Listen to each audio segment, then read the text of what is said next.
At this time, I'd like to bring up our next speaker that's going to kick off our afternoon session.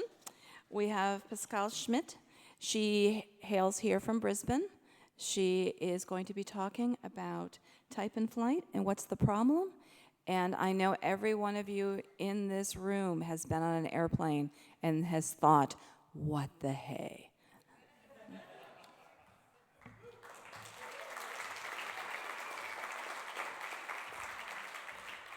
Well, I hope you will still keep flying after what I'm talking about. It's the condensed box. Yes. Oh, I didn't make one of those. No. Okay. So.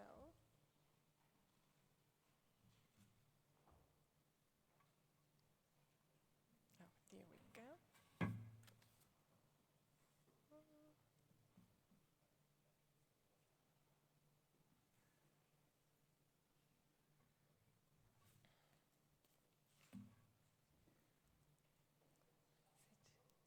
Oh, it's happening. Good.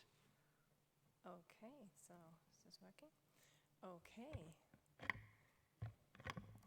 So first, I would like to acknowledge the traditional owners of the land on which we meet today, and would also like to pay my respects to elders past and present, and extend that respect to all Aboriginal and Torres Strait Islander peoples.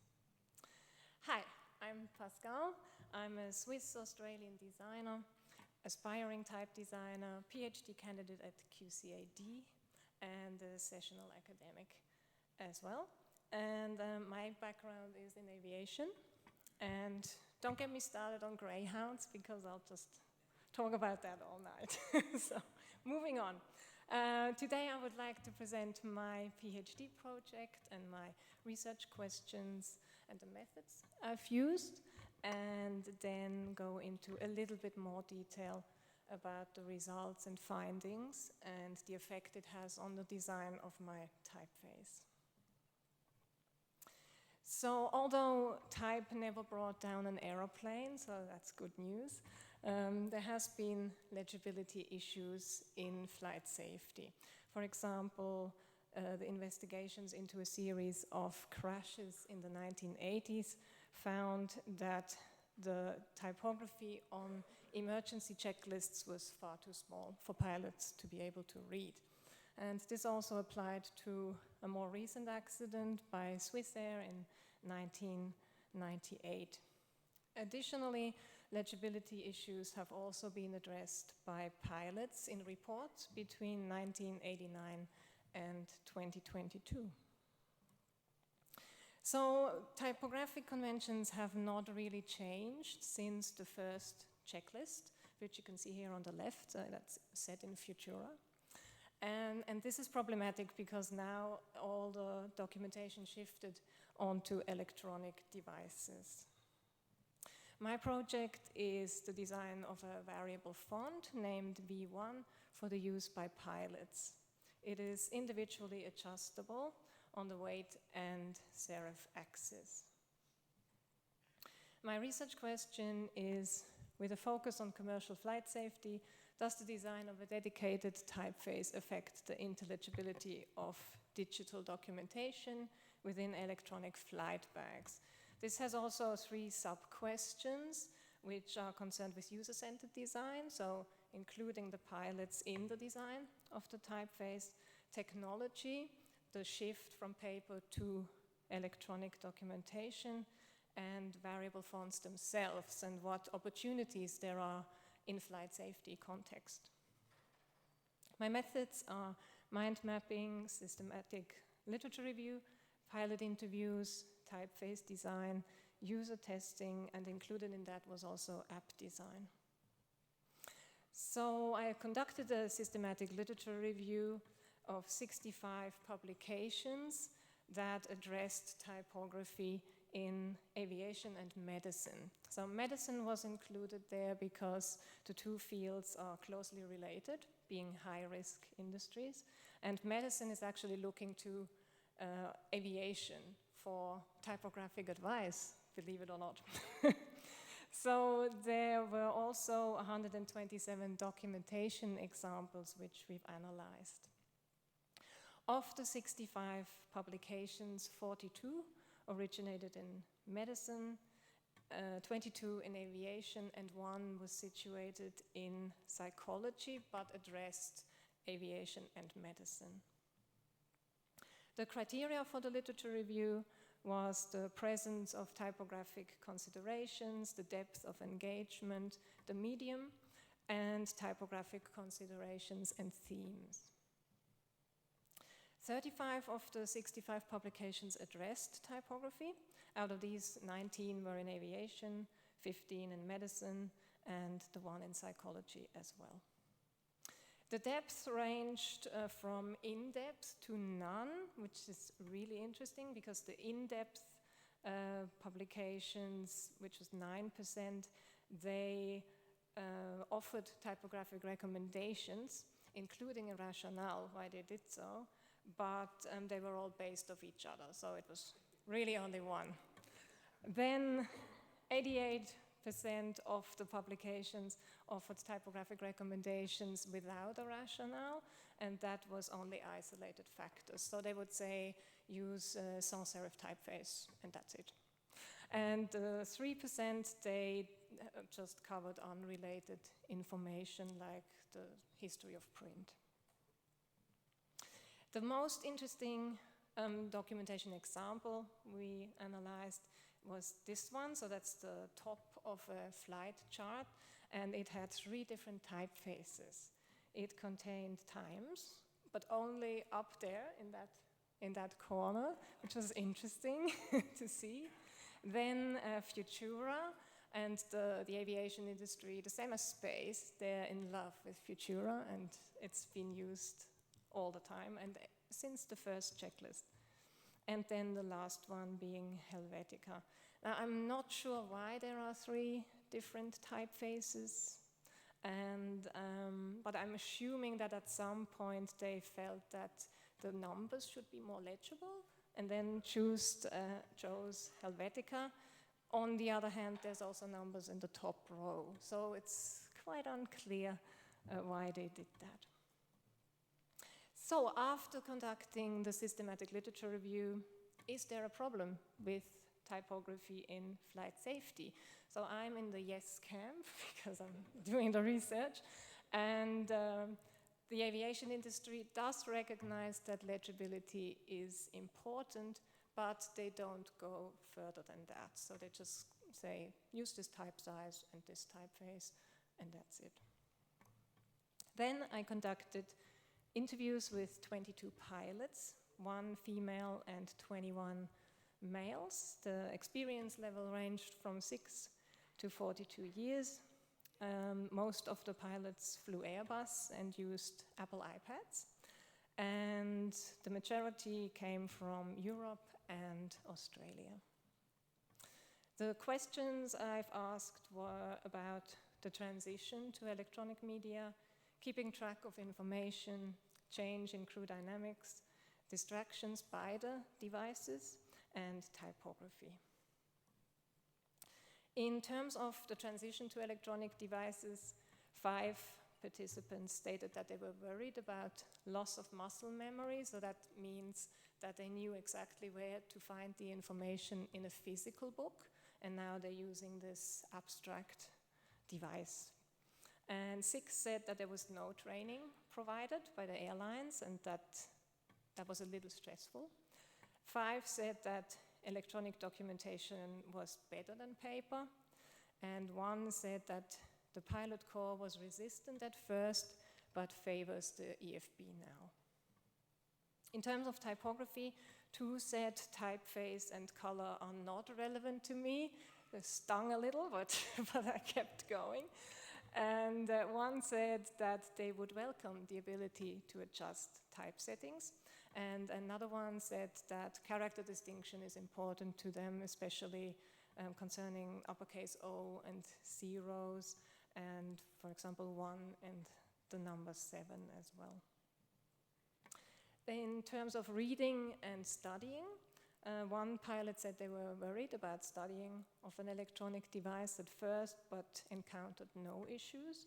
2 said that they are still more comfortable using paper for studying, 3 said that the medium doesn't make a difference anymore to them, and 1 stated that with a device in a fixed location, the reading distance is different to a book or a checklist, where you physically bring it to your face. So those electronic flight bags, they are mounted on the windows of the cockpits, so the co-pilot looking this way and the captain looking this way, so they're facing away from each other, which is another problem.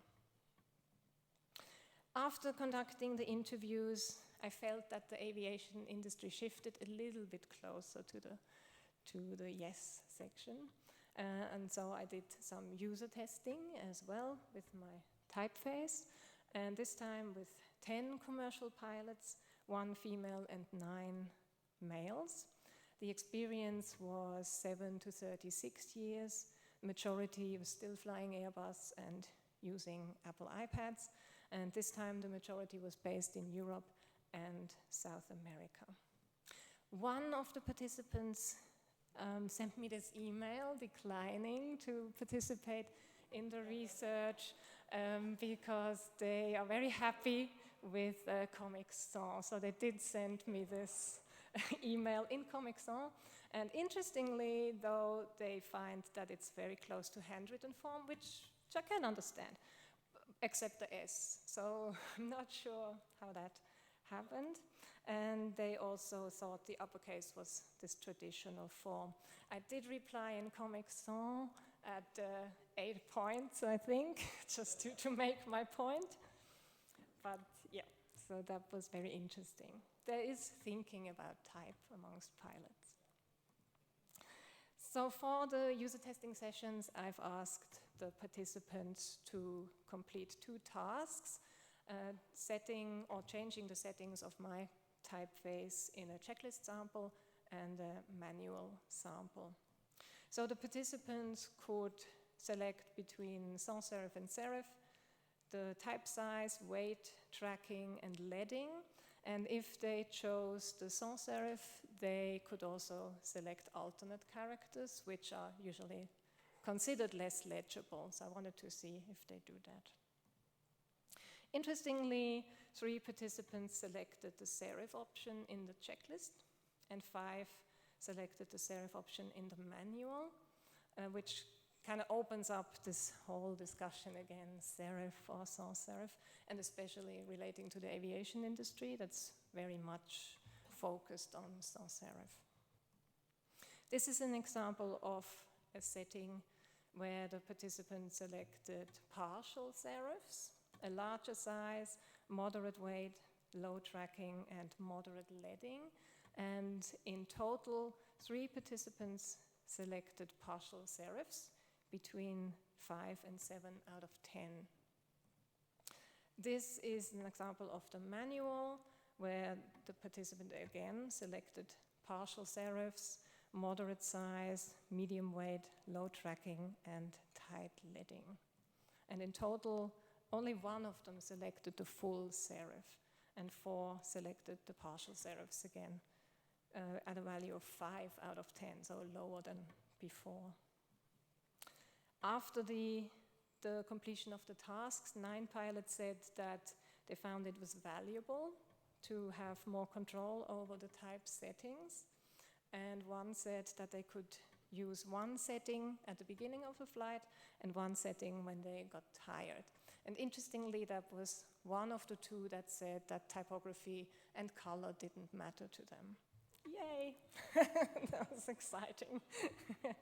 And then 5 said that a variety of settings was adequate.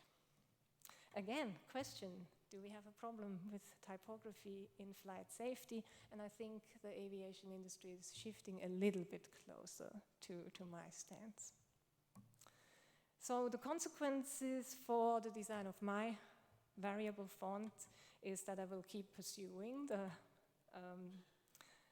characteristics that make a typeface more legible, like the clear letter distinction, open counters, open apertures, and widening the narrow characters.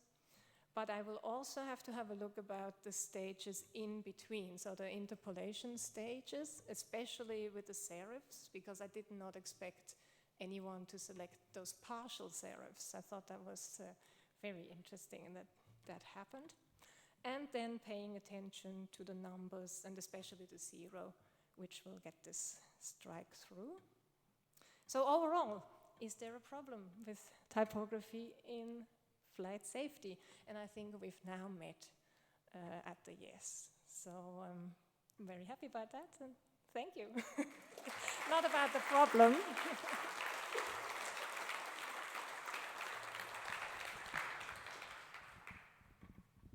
Thank you very much. Do we have any questions? I think there should be.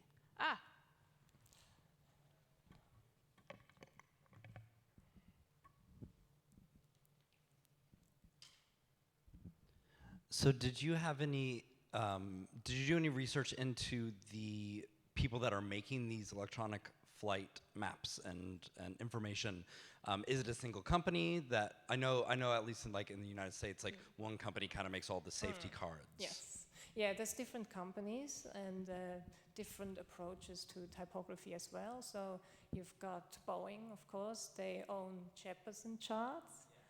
They are very old as well, so they started in the 1930s, those charts. And then you have European companies, and they generally have a more, less classic approach to typography. So one of the pilots said that they preferred a German product, which they created from scratch. So they thought about everything, whereas those Jefferson charts, they are still kind of stuck where they started off. Yeah, it's very interesting.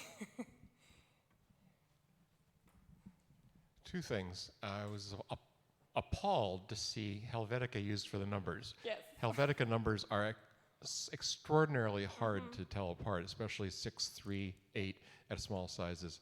That just boggles my mind that anybody would use it. But my question is, did you give or consider giving, rather than saying choose serif or sans serif, give them a lot of variations and a lot of choices? Because I don't think that's a useful distinction.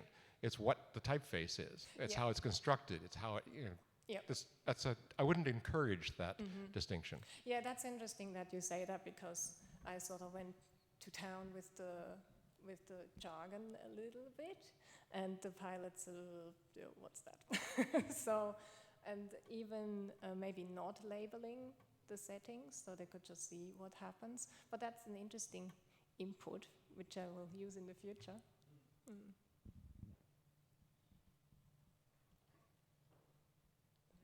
Karima, can I get one question from me? Go ahead first, and then I'll go you next. Pascal, thank you for sharing this wonderful project. I just have one question. What's the biggest challenge during the PhD degree? Is it big? Well, I am in between typography and aviation, so I'm a little bit stuck in there, because typographers say, oh yeah, there's a problem, I can see what's happening, but the aviation industry says, it's worked so far. So I'm only just starting to kind of infiltrate the aviation industry a little bit, and also I've published 2 papers, and they are starting to circulate in the aviation industry as well. So yeah, that was the biggest one. Thank you very much for that. I'm pretty passionate about safety, health and safety in the workplace, and I used to work underground, for example. Are you looking to expand or personally go to those kind of environments? Because underground obviously covered in mud, all that kind of stuff, very dark. Are you personally looking to take that to other industries? Yeah, definitely. And I think the first stop would be medicine. So, and because it's so individually adjustable, I think that would be very suitable for that. And then other industries, as you said, like mining and other high-risk environments. Hi, thank you for the super interesting presentation. I enjoyed it so much. I just wanted to know, I'm doing research on VR typography and legibility on it, and the problem is that with that is that the reading convention is really different from the traditional reading convention. And in your case, the reading it looks like the reading convention is similar to like the paper and everything, but I don't know if when those pilots read those papers, the situation might be different. Like we sit down and read, but they might only have a few seconds to read. So what's your thought about those different reading conventions? Yeah. And there's also differences in the reading at glance and prose, which has not been addressed by the aviation industry either. So they don't make that difference. So they just say, well, for example, use Helvetica for absolutely everything. Yes. So, yeah, I would like to learn a little bit more about that too, where those conventions came from. But that's difficult. Yeah, it's difficult to find that information. Boeing is impenetrable, and Airbus is a little. So, yeah. Welcome. Hi, I was just wondering, like, when you first approach them, and obviously when organizations like aviation, especially when they're so entrenched in procedures and it's very hard to get things changed, did you have access to any information that demonstrated where accidents or mistakes were made due to information being incorrectly read, interpreted?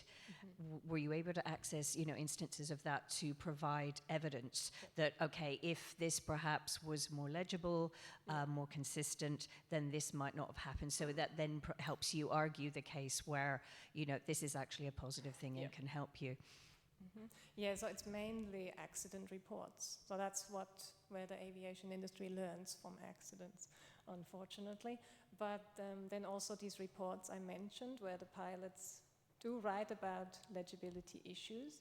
So I wrote one report where a pilot said it's been 100 years since those charts we looked at have been made and they haven't changed. So it's still really bad. But the main source would be the accident reports, but nothing really changes in the type department because of that. Because, as I said, type never brought down a plane. So it's always a few little things that happen, and the small type on the checklist is just one part of it.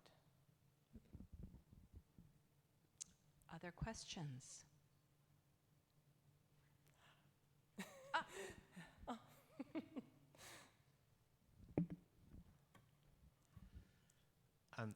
First, I cannot wait to see the typeface, and I really hope you'll let me play around with it when you do. But I'm wondering about relating this a little bit to some stuff that Sophie Beyer has written about in terms of like a personal typography, basically. I mean, is that sort of what you were thinking about, is like letting people sort of create their own set of what works for them? Yeah, exactly. So that's what came out of the whole PhD. So the major finding is that it's just very individual. And all those settings of those 10 pilots, so I had 20 screenshots of the settings in the end, and they're all different. So they might have coincidentally selected the same weight, but all else is completely different, and that's going to be the main finding, that one size fits all mentality just doesn't work.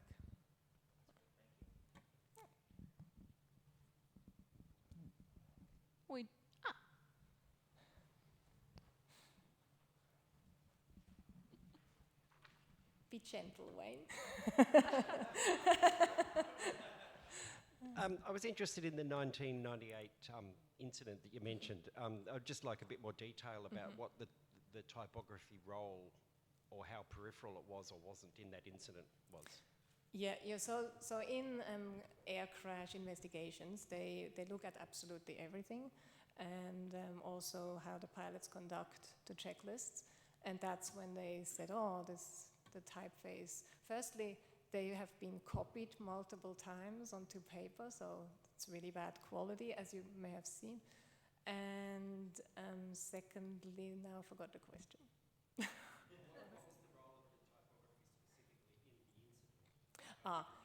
Yeah. So time is of the essence in an emergency, and they just couldn't read the emergency checklist because it was too small. So it just costs them time. So they can still remedy some issues. Yes.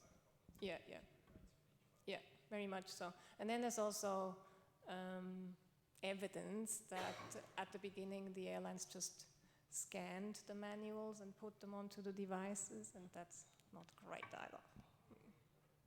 Yep, more Helvetica.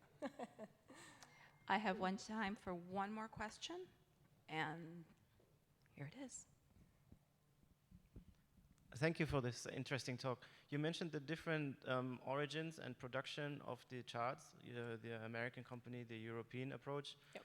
Are any of these sort of dynamically set, or could the fonts in the charts be changed, or is this like more like a static image kind of thing that doesn't really lend itself to changing this dynamically? Yeah, I think the German one I addressed, I think they do dynamic changes, so the pilots can also change the orientation there. But other than that, they're just really PDFs.